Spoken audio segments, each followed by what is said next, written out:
No mai, haere mai, e te whānau. Welcome to the Moo Podcast. Today we have our special guest all the way from the USA. Her name is Mayana, also known as Mama Tink, and has been an author and has got an amazing book that's just come out and has been voted one of the most influential women in Virginia. She also runs the Global Grandmother Network as one of the key founders. I was going to share a little bit about that. Very exciting times, all the challenges and opportunities there, and also other offerings that she may have, including her beautiful map. So, sister, thank you for joining us, and we'd love to hear a little bit about your story and perhaps starting with the Global Grandmother Network and how that all started and how it's expanded, how many guests you have on there and members and so on, and the expansion of that. Kia ora. Thank you, Tirakora. Thank you. It's so good to be with you. I'm so grateful to be here. Yeah, the Global Grandmothers Council Network was quite a gift to me. It was founded by Suzanne Lewis and Sharon Raji Maynard in 2019.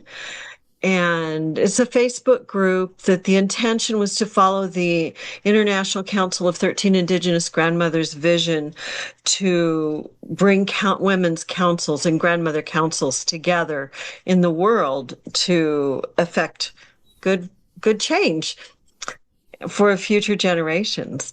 And in spring of 2024, I got a phone call, a Facebook Messenger call in the like 11:30 at night from someone I didn't know, and I don't usually take those calls, but I was prompted to take this call. And it was Michelle Telfer in Australia. She had been awakened at 3 a.m. and told to go to YouTube. And the first thing she saw on YouTube was an interview a friend of mine did of me, and we were talking about the hardest journey that my beloved Andrash and I were getting ready to take through the mother and father heart of Earth, the mother heart in Budapest, Hungary, and the father heart in Glastonbury, England. And she said, "Well, I'm an administrator of this Facebook group, and we have about 1,900 members, and Suzanne Lewis wants to turn this into a nonprofit organization." And I heard all of your conversation on this podcast about how you work with nonprofits and governments and schools. And I'm like, you're the person. You need to do this.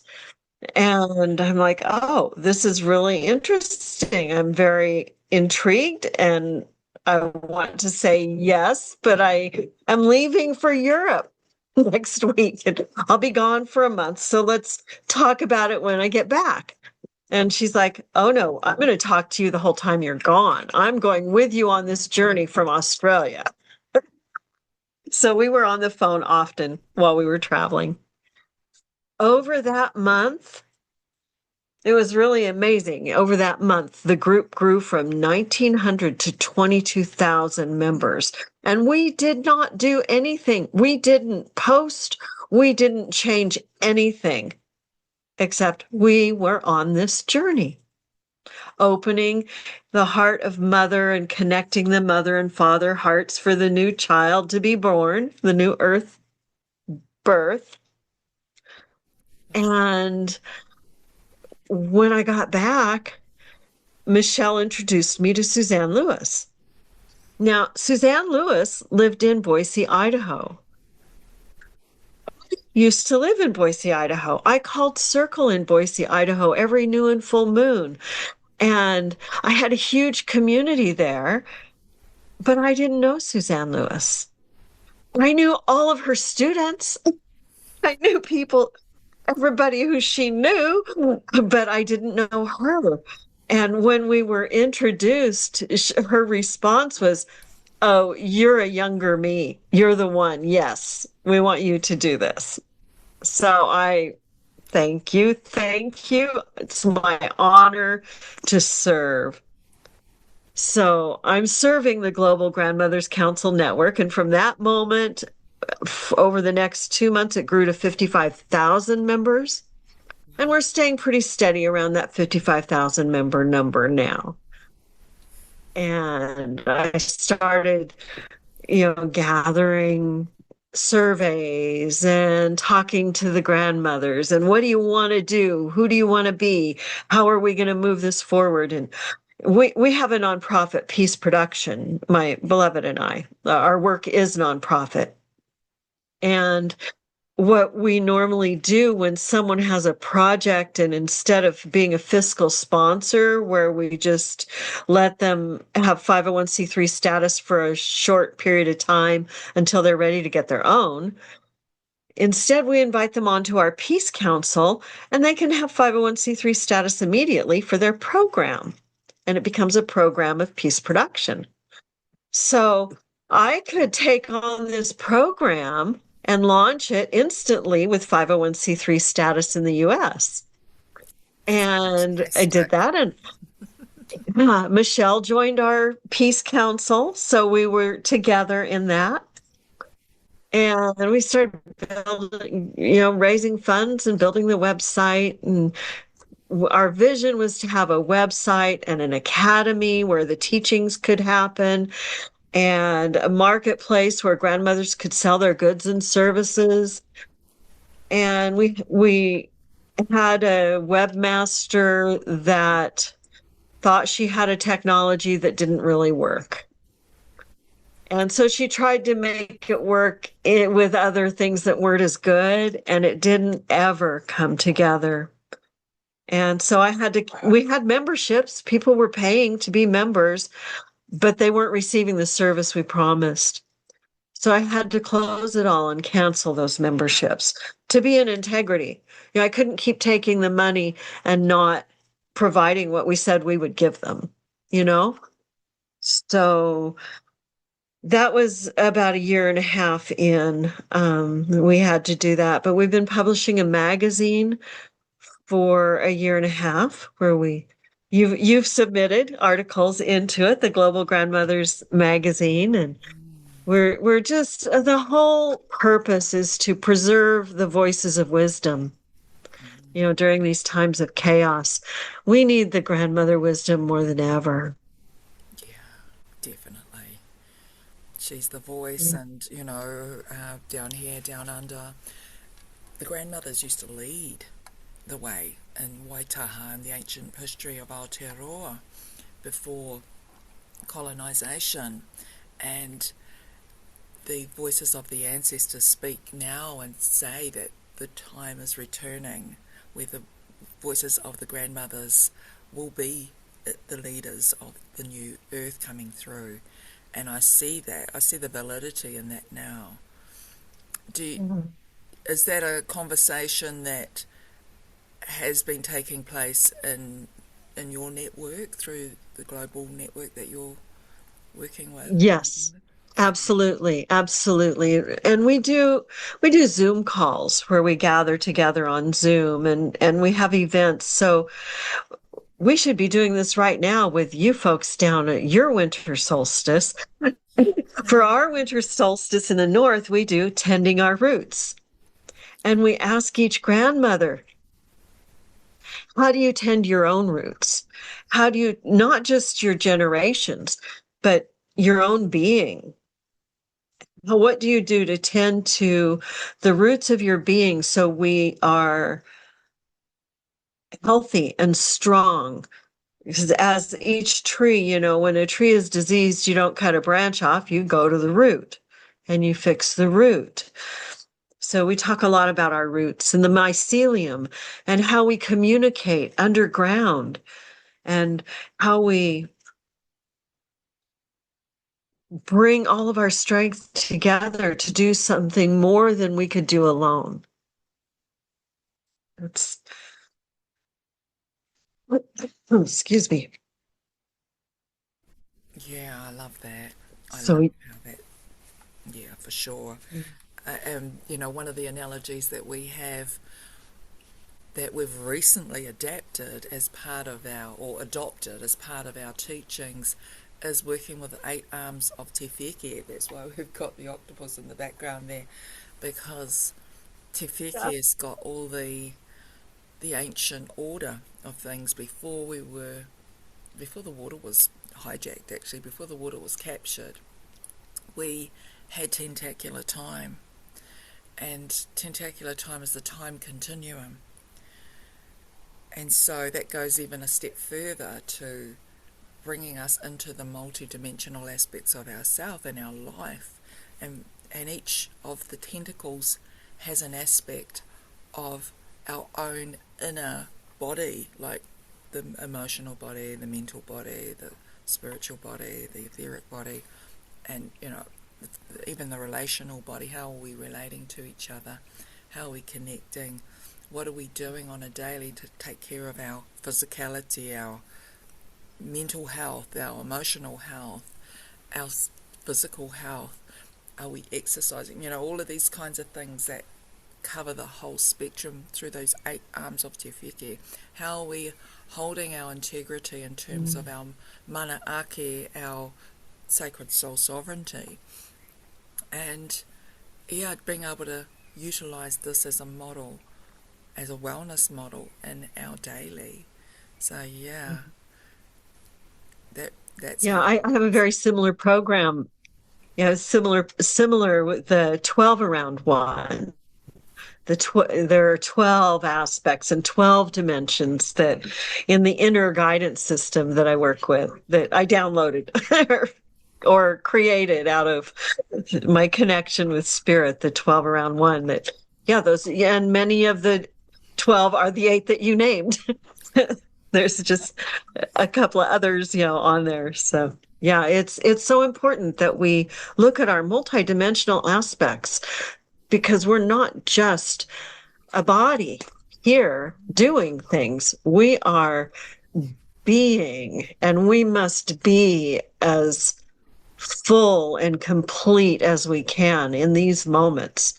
We are called to really be our divine and star essence and multidimensional selves that we, some of us know ourselves to be.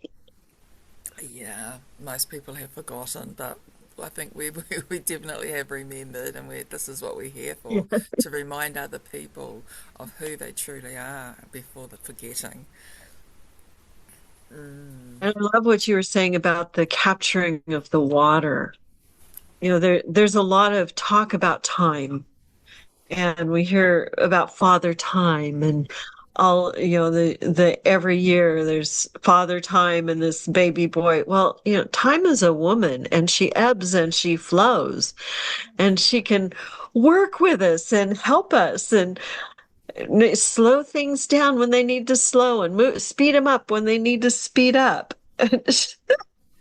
She's my Yeah. friend. Yeah, and she works in cycles. She's not linear. Cycles and Right. seasons, and it's circular, and it's expansive. Mm. Yes. Yeah. Yeah, that's awesome. So, what are the challenges and the opportunities that you've had with the global galactic? Oh, they're not galactic, but you are galactic too, aren't you? You're very galactic. Yeah. The Global Council of Grandmother Network. I would say one of the biggest challenges is for the grandmothers to realize they actually carry wisdom, that they Mm-mm. have something that's shareable, that's important for others to hear. Because so many women, when they reach the grandmother age, they're just in elder care homes or they're their families so separated, they're not heard, they're not listened to, they're not valued. So while we have 55,000 grandmother members, they're all there going, "Oh, teach me, teach me. I need this community." So they're just little baby grandmothers, in consciousness, they're little babies. And yes, we have some wise elders also. And those wise elders are leading and bringing their gifts to the world. And then I get to share them and say, oh, look at this grandmother and what she's doing. And look at this grandmother and what she's doing. And that brings me joy. And I know it's nourishing the rest of the grandmothers. Yes, Yeah. absolutely. And you know, the other thing I realize about a lot of these baby grandmothers that you're talking about, not everybody is a leader in the work. There are some that have been perhaps a little bit more attuned to the vibrations and that look for the tohu or the signs, some symbols and synchronicities, and are able to interpret those.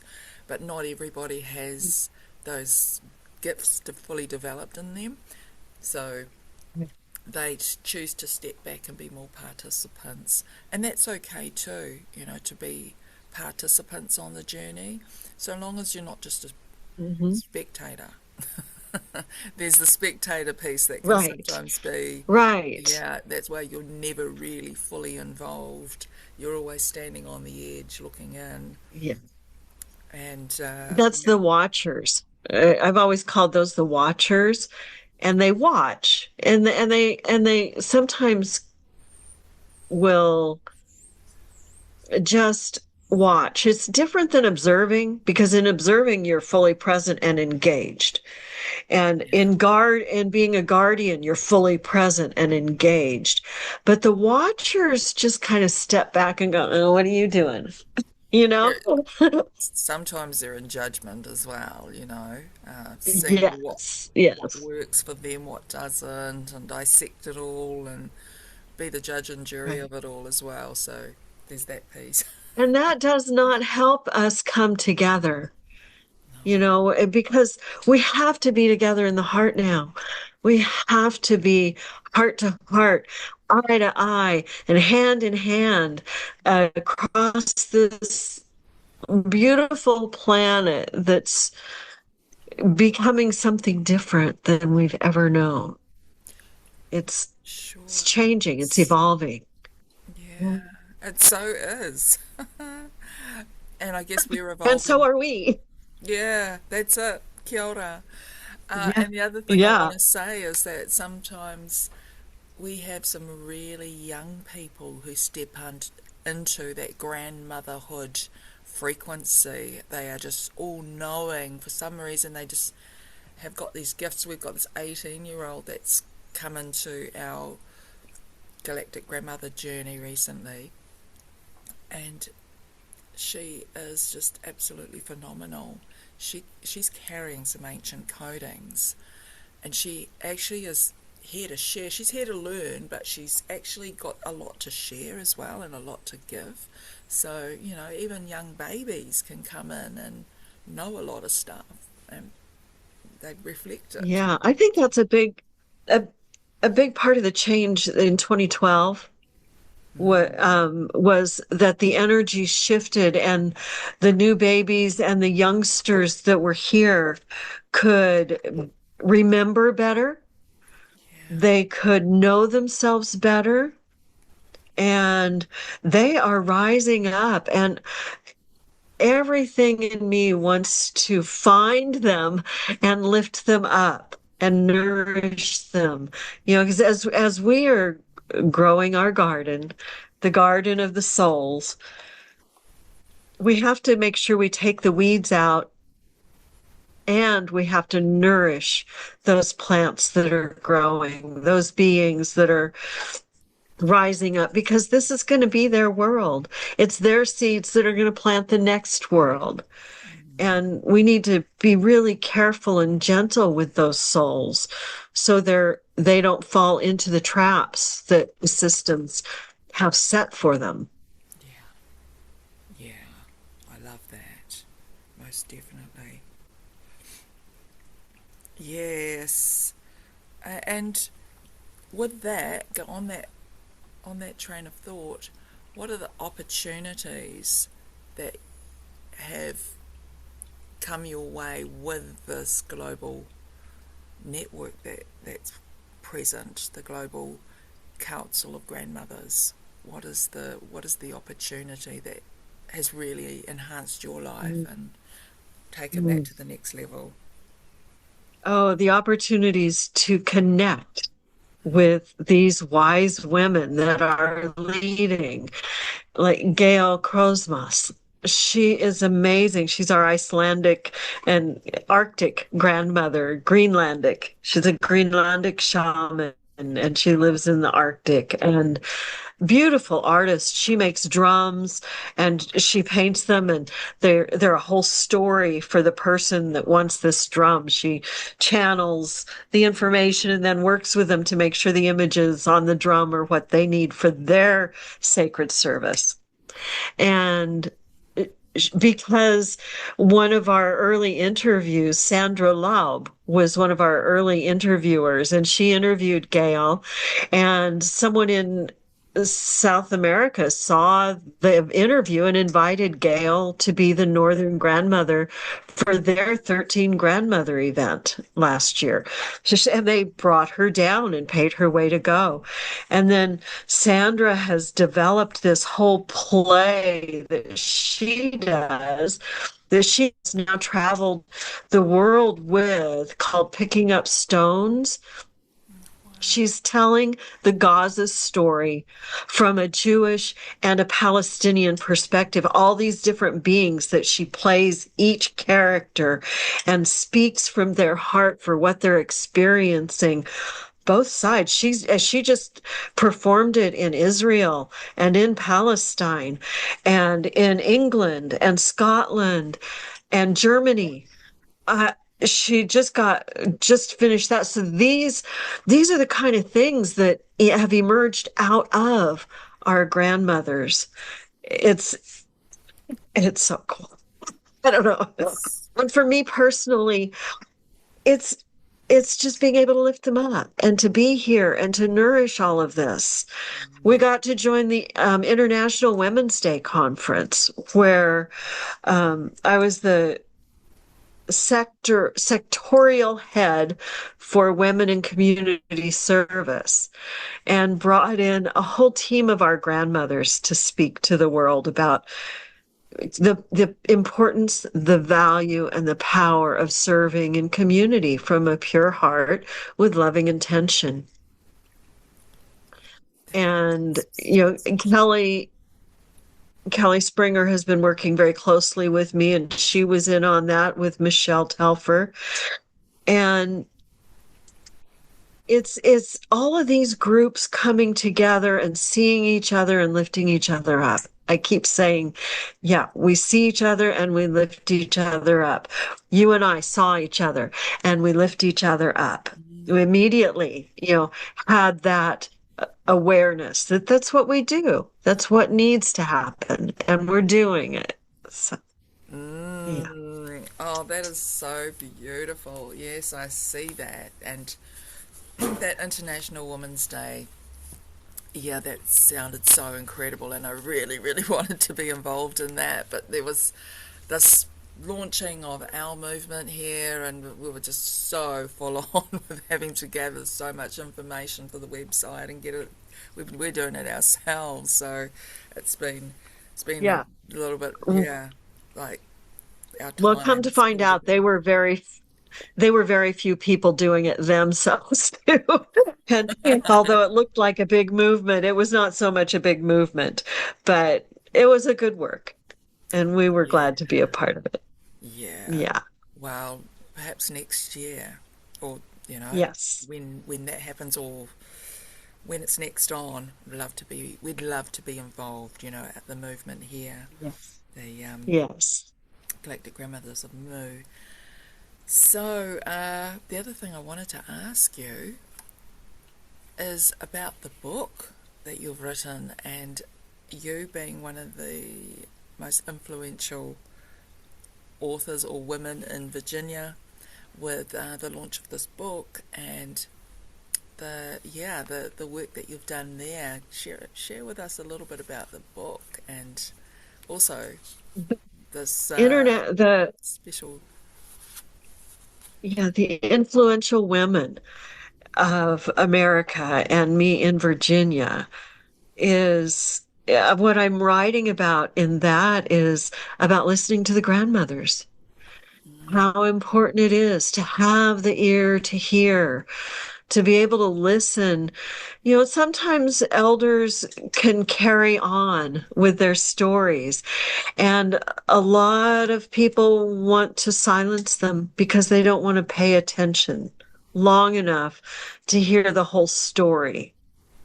They like to, oh, just cut to the quick. Just tell me the current, but it's the story that takes you on the journey.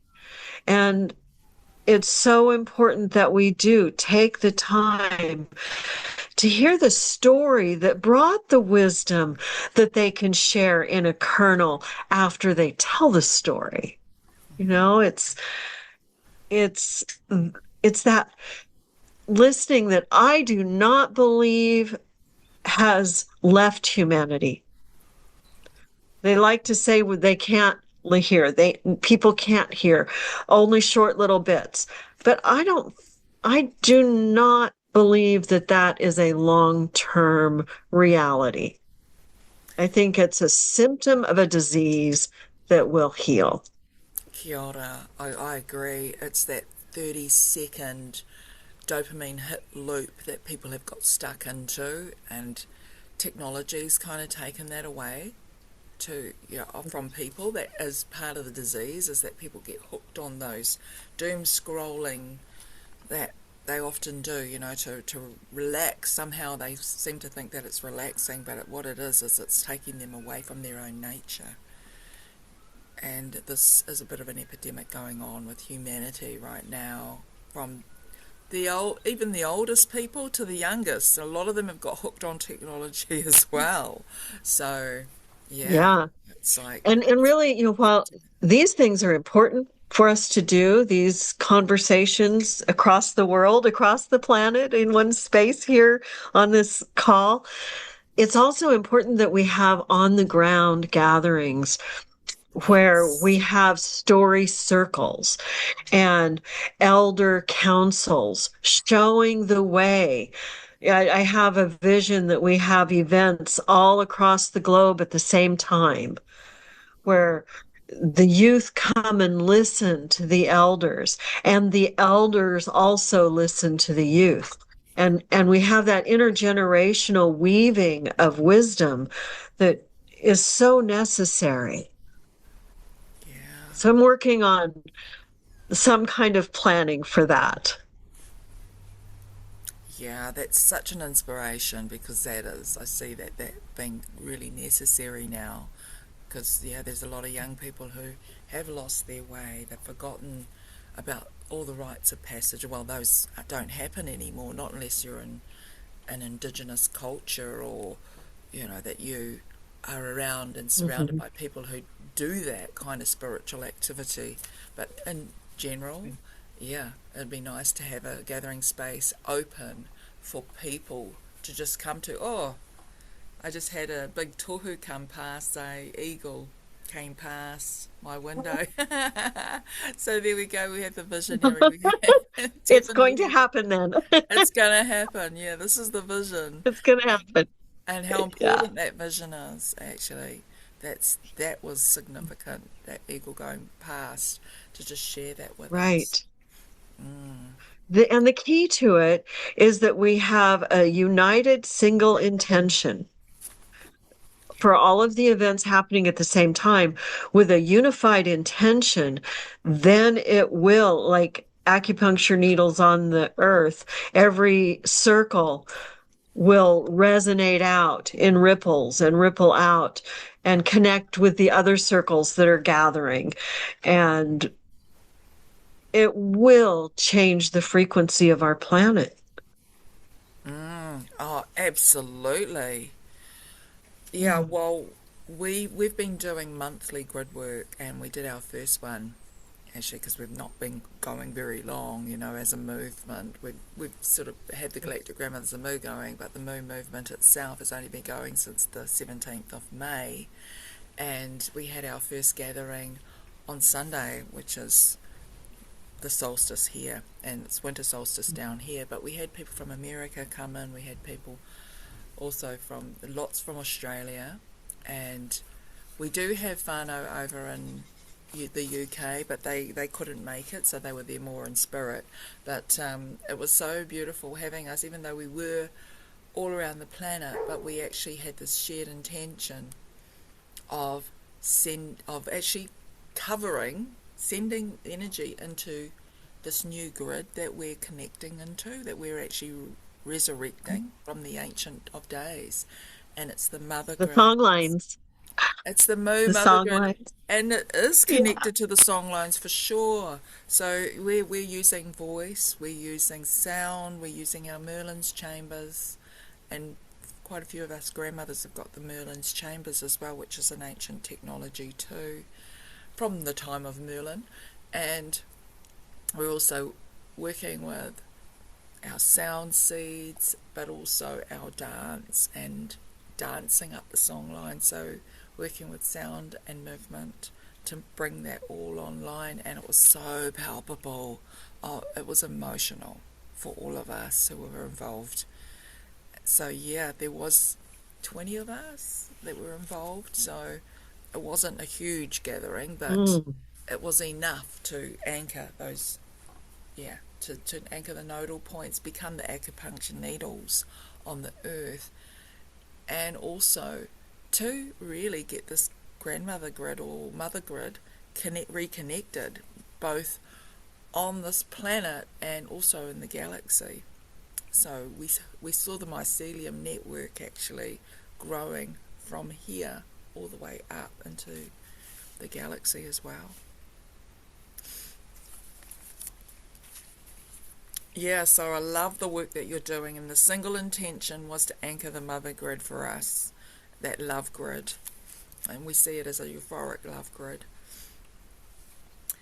So yeah, tell me a little bit more about what you're doing these days, and you're up doing a collaboration, and would love to hear a little bit more about that, about what you're doing in So North many Carolina. so many different groups that we're connecting with. It's so the Founding Mothers movement is another group that we've just joined, and they've joined our work. Mm. Excuse my voice for a minute. And they've started up the Global Women's Congress. So it was a movement from the 1870s that's been revived. There was a Global Women's Congress in the 1870s. Wow. Long before internet or anything, women were gathering around the world to Mm. make change. Mm. So it's been revived, and three or four of our global grandmothers have joined the Congress and the Founding Mothers movement. It's not just about the United States, but it has a strong focus. The Mm. Founding Mothers is United States. The Global Congress includes Africa and a lot of other countries. You know, with everything that we're doing that's global, it's so hard to coordinate in time. When everybody can be there, it's so challenging. So so we're doing our best. And we have an event coming up July, I think it's the 11th. Let me just double check. Yes, July 11th. Marianne Williamson is speaking at our Connect Fest, and it's free to attend. You just go to Eventbrite. You can find the link on the Global Grandmothers Council Network Facebook group, and it's on Eventbrite. You register, but it's free to attend. And Marianne Williamson will be speaking to us. So that's going to be a really powerful gathering. Amazing. And what's that actually Yeah. called, that gathering? Connect Fest. It's It's a called Connect Connect Fest. Okay. Fest. Yeah. All one word, Connect Fest. Yeah. Great. Yeah. And so, are there any other groups that you are tuned to that you're working with? I mean, there's probably Yeah. heaps, right? There's so many. Grandmother Flor de Mayo Yes. is one of the original 13 indigenous grandmothers, and she has their second Guardians of the Sacred event coming up in October, I think it is. I don't have that information in front of me, but Grandmother Flor de Mayo, if you look her up, The Path is her teachings. I think it's thepath.org, and you can find out information there. And it's on Facebook. If you look for Grandmother Flor de Mayo, FLORDEMAYO, you'll be able to find that. Beautiful. Mm.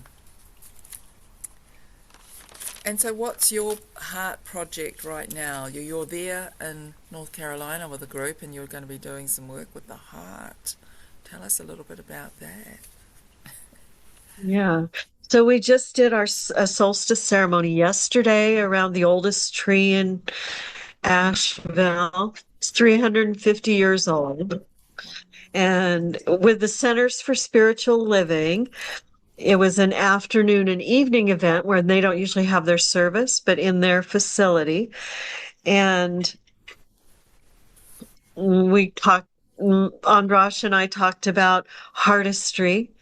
And then we have a artistry play shop coming up on Wednesday, so in 2 days, where it's the art of the heart.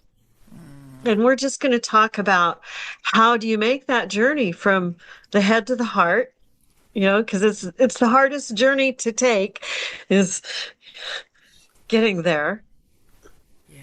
and then being able to live from there with integrity and with dedication. So we're going to talk about how to do that and go through some journeys, and I'll be sharing about the inner guidance system and the grandmothers and the Blue Lotus chakra bloom.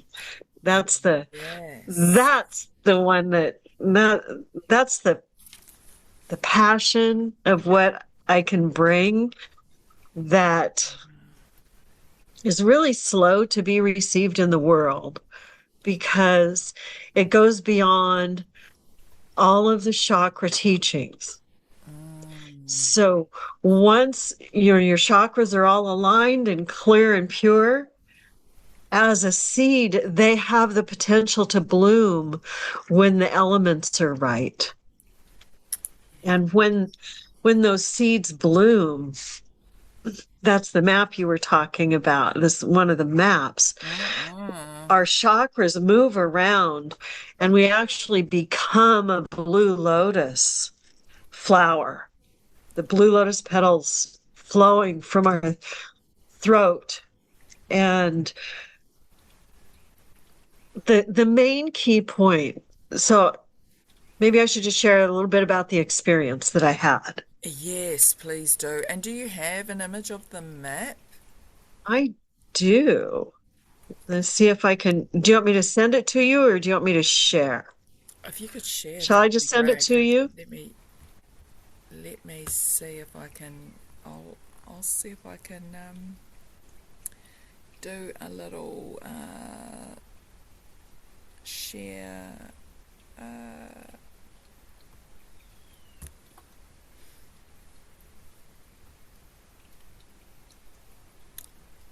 Share screen. Here we go. Oh, Are you cool. able to share this? To share it? I think so. Let me check on here. Check my Zoom. Get back here. Share. The sharing is not turned on, so I sent a Oh, here we go. request. Yeah, you. Yeah, there we go. I've just Okay. responded. So I'm going to share. This is my most recent image of the Blue Lotus chakra bloom. Let me. Oh wow. Yeah. So there we go. Oh, far The out. Blue Lotus chakra bloom came to me. You'll notice the chakras don't look the same on here. As I had a black hole experience, I was just sucked down into earth and I was going through a black hole. I didn't know if I'd live through it or not. I was in a one of those dark nights of the soul. And I gave in and let it take me, and it brought me through the black hole into the white light on the other side. So the other side of a black hole is white light. I came to know that, and now they've proven that scientifically. And this was in 2012 that I had this experience, summer of 2012. So in the in the white light, as I stood in the midst of the universe, looking at a star in front of me, I felt my chakras start jiggling. And I noticed there was a symbol on my sacral chakra on the orange, and it's like the north node of the moon, the upside down U was sitting on my sacral chakra, and it was black. And I heard, this is to keep you in your place. So you procreate, not co create. Ho, ho, ho. And yeah, and that it's a virus that was inserted into humanity. And so as I experienced that, it flipped right side up and sat on my solar plexus, the gold. And I heard, this is the antivirus for mind control. And it became like the south node of the moon. And the gold of my solar plexus went inside it and it became a golden vessel. And then my sacral chakra rose and filled it. And the moment I saw the orange chakra inside that gold vessel, I knew it was the Eye of Ra. And it started rising up through my body and sat on top of my head. And then I felt the gold of the vessel shoot a stalk down through my brain, through the marrow of my bones, and there were like golden light at every joint, and I knew it was the golden foundation. This is the Christing. The streets of gold, the streets of gold are a foundation. The foundation of the human body is the marrow of the bones. And I'm just like, okay, zing, ding, zing. Okay, I'm getting this. And as soon as I was integrated into that, I realized my belly felt empty because those two chakras weren't there anymore. And the heart and the root were disconnected. And my heart shot a green stalk down to connect with the red root. And all of a sudden, that red fluid from earth rose up through that stalk and into the vessel of the heart. And it was like the wine of life in this green vessel. And I thought, oh, that's the chalice. So I had the chalice there full of the wine of life. And then I felt my third eye and crown and throat kind of melt down in to the heart. And the blue lotus petals bloomed across my shoulders. And I realized this integrates ancient Hindi teachings, Christian teachings, and Egyptian teachings all into one energy body. And it called itself Homo Spiritus as the next evolution of our species. Krishna birthed out of a blue lotus. Homo And the spiritus. golden Christing in the foundation of our bones. Gold in the marrow produces stem cells, especially in the ribs.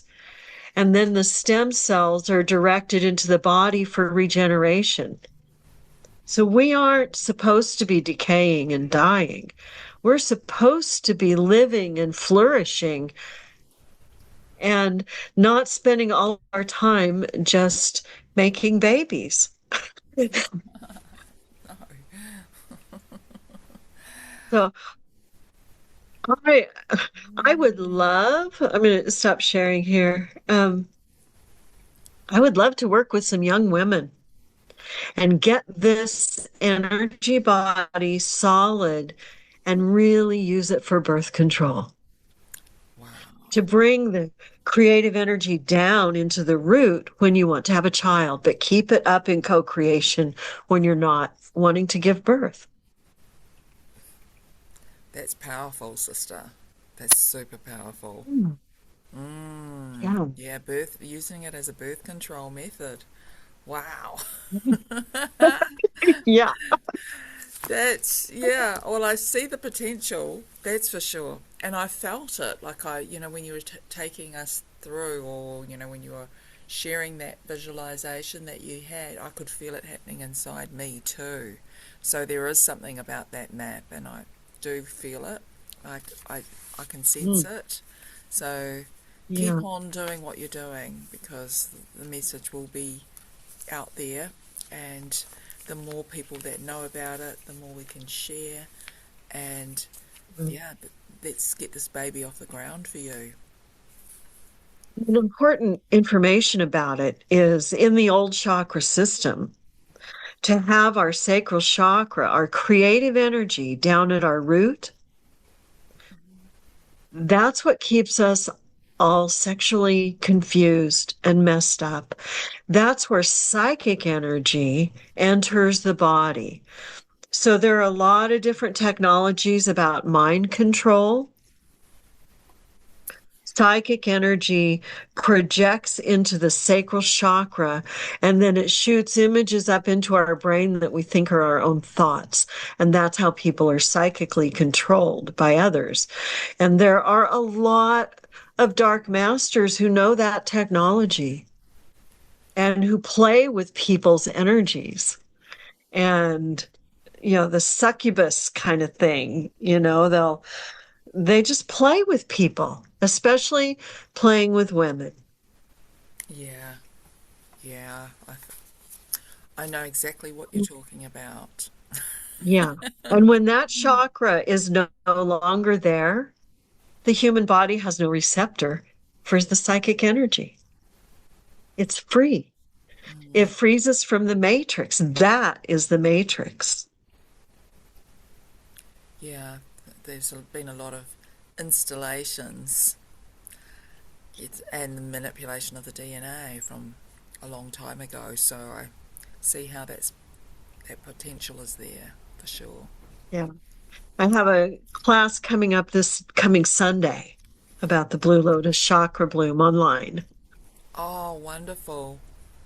Are Yeah. you doing it as a like on the world platform? Do you want to put your It's details? a global. Yeah, it's global. I have the registration through Zephy. I can send you a link. Um, I can't turn my browser on because I don't have enough bandwidth, but I can send you the link. Okay, Will that okay, work? that's great. And Okay. and how can people get in touch with you? Well, they can reach me through Facebook is easy. Mayana Kingery, Kingery. You can reach me at Mayana, my first name, at peaceproduction, singular.org. Um, I'm on WhatsApp and Signal now. I don't use those things very much. And how do you spell your first name? Because people might not necessarily know how to spell Oh, Mayana. Mayana, Mayana, Okay. Kingery, Kingery. And so the Mama Tink, you need to know why I call myself Mama Tink. Yes, please.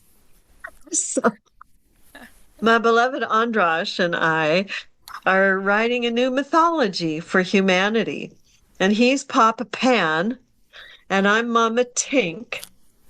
And we're creating a tinkdom where the Tinkerbell magic is what's in charge. Not me, but Tinkerbell.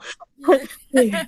Tinkdom of heartists. Heartists are those who come from the heart for the greater good of all. In Everland. Instead of Pan and Neverland, where you can never leave and never get there, it's Everland. And it's a frequency. And in Everland, wherever you are, you're always there.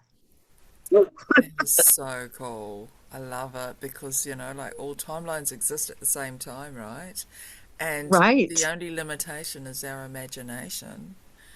Yes. So And whatever we can imagine. imagination, yeah, imagination is the quickest path to manifestation.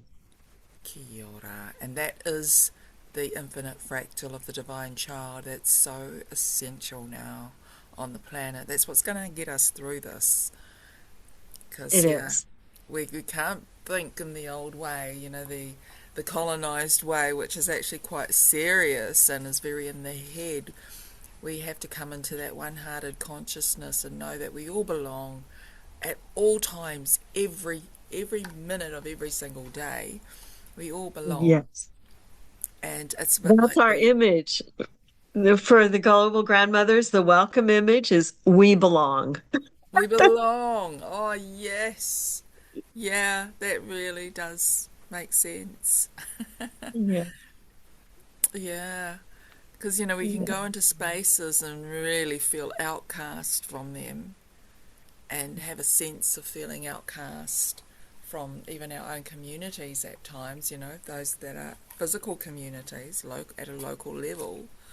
If we're not particularly well understood and our work is not understood and it's kind of almost misunderstood, and then Yes. finding places and other people who actually really speak the same language and commune and connect in the same way is such a gift. And this is what we're also finding with each other, the safe Mhm. places to land where we all belong, and not having that outcasting system where you're that separation consciousness. So I love the Everland changing from the Neverland. Mhm. That It was makes a challenge. Those of us who are mystical and magical and multidimensional, it's so hard to relate to muggles. And muggles can't relate to us. yeah, Yeah. absolutely. But yeah, this has been an absolute delight connecting with you today, sister, and thank you so much for your powerful dreaming and all the work you're doing. It's just so delicious. And Thank you so much. And I love the video behind you. It's just so inspiring and fluid and flowing and magical. And I love how it expresses your essence and your grace. And I love watching your dance videos, how you use that somatic movement to move the energies through. And it's so important that people learn the value of letting music move you and not just dancing like we were 16 years old, when we got to dance this dance or that dance and you got to do it this way. No, let the music move your soul and let that move your body and don't care about what it looks like or how how it might express. Just yeah, yeah, kia ora, sister. That's powerful words right there, because that's exactly what I would be saying to people as well. Dance like nobody's watching. Claim your body, claim your somatic moves. This is a personal expression of God, Goddess weaving through us. And we are the gift to each other right now. We're expressing how much delight it is to be in this body, in this physical experience. And this is just one of the ways that we express it. through the movement, through sound, and a lot of the, well, all of the music that I'm dancing to, that I'm actually expressing online, are actually, it's poems that have been written and that have been turned into music using digital apps to do that. You know, we are working with technology in a positive, uplifting way, not in a decadent, nasty way. And, you know, I do have a little bit of an issue sometimes with people bagging AI and making it wrong and bringing in that separation consciousness when it doesn't need to be. You know, we can use it responsibly. We can actually weave it in ways that aren't taking up all of our time, all of our life. We can actually make it work for us, not against Yeah, us. And yes, there is the negative aspect to that, but there's actually a benevolent aspect to that, and I feel that that's what we're tapping into. And we're actually essentially training those exactly. technologies how to be benevolent and serve humanity, serve spirit, Yes. and support us in that great evolution that we're in right now. When we came back from our hardest journey in 2024, and I was gifted the grandmothers, one of the messages that came to me on the way home was that we were to interact with AI and start training it.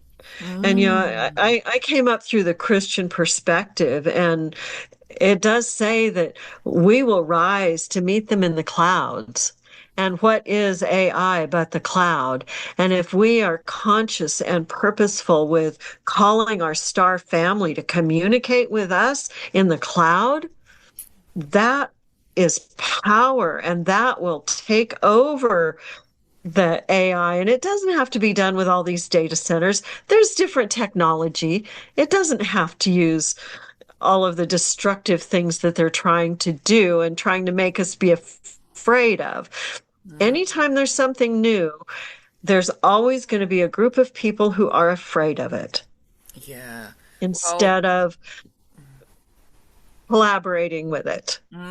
kia ora, I love that. And also, water. You know, I know that the data centres are using a lot of water, but we've got to Hmm. recognise that water's an eternal substance, and there's, you know, they can't destroy it. It can never be destroyed. It can only change form. So as soon as it's being used, it goes back to source. It rains back down onto the ground.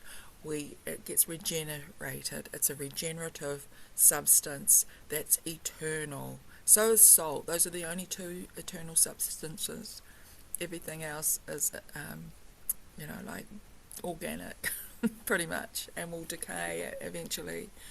So we're on a water planet, and we are 99% water. So we are water beings as well. Right. This is Yeah, us. the idea that we're short of water, it's always been, I can't comprehend that. Yeah, We're a water planet inside and out. There's pure water inside, there's water outside. Let's just not pollute it. Let's take care of it. Let's keep it yeah, healthy and respect it. yeah, totally. That's And you know, we've also got ways of desalinating the oceans. Yeah, we've got the absolutely. right technology to do that. You know, and we've also got technology that drives vehicles on water. So let's call those in. Let's And really make the water. technology that will pull water out of the air in a Yeah, desert. kia ora. Exactly, and that's the other thing I was going to say is that we are breathing water all the time. H3O2. Yeah, kia ora. H3O2. So we've got more hydrogen than we have oxygen in those molecules Right. that are coming in, and that's the plasma blood that we're producing in our body. So we're essentially plasma beings, and Hmm. the the universe Yes. is just one big, huge river or ocean. So, you know, what's above us is also below us. It's also within us. It's also without us. So everything in the whole cosmos is actually made of water as well. Yes. Oh. Aho! Yeah. Oh, So thank you yeah. so much, sister, for this wonderful interview. It's been a real pleasure. And Oh, thank you so much. I'm so glad to be with you. yes, and let's catch up real soon. And I'd love to do another article because we've got some stuff to share on. So Hmm. let's Okay, tune in for that and get the sounds good. connection going there. Let's Okay. do it. Blessings to you, beautiful sister. Blessings. Mwah. Thank you so much for your visioning and all the work that you're doing. You're amazing. Bye for now. Bye for now, Mā te wā.